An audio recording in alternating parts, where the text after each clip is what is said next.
Hello and welcome back to Daily Buying Tips. I'm Dean Berman from Berman Buys. Today we're going to talk about what is a vacancy rate. Sometimes you might be watching TV and you hear the media quote, vacancy rates. What are they? Only to pretend that you know what's going on. Like, ooh, that sounds like a good rate. Is it? Often thinking to yourself, this is just too complicated to understand, or it's just not worth it. But in reality, vacancy rates are actually quite straightforward and relatively easy to understand. Simply, a vacancy rate is a percentage of properties which are unrented for a period of longer than 3 weeks against the total number of rental properties in that market. For example, there are 5 properties on the market for a period of longer than 3 weeks in a specific suburb. And let's assume there are 100 total properties in that suburb that are actual rental properties. In this case, the vacancy rate would be 5%.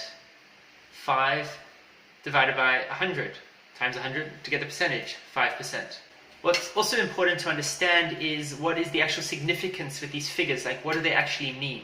So a market with a vacancy rate of 3% is a market considered to be in equilibrium, i.e. there's a balance between the demand in the market and the supply in the market. When the figure drops down to 2%, then we start getting into a market where there's too much demand and too few supply in the market. So then rentals become effectively short in the market. There's a shortage of available rentals. And then if we drop down another percent to 1% and below, then we start to get to a market in critical shortage of rental properties.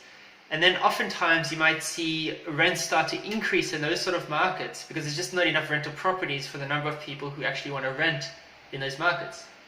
So now when you're watching TV and you hear someone say in the media that there's a vacancy rate of 4.2%, you know you should probably be wary of investing there.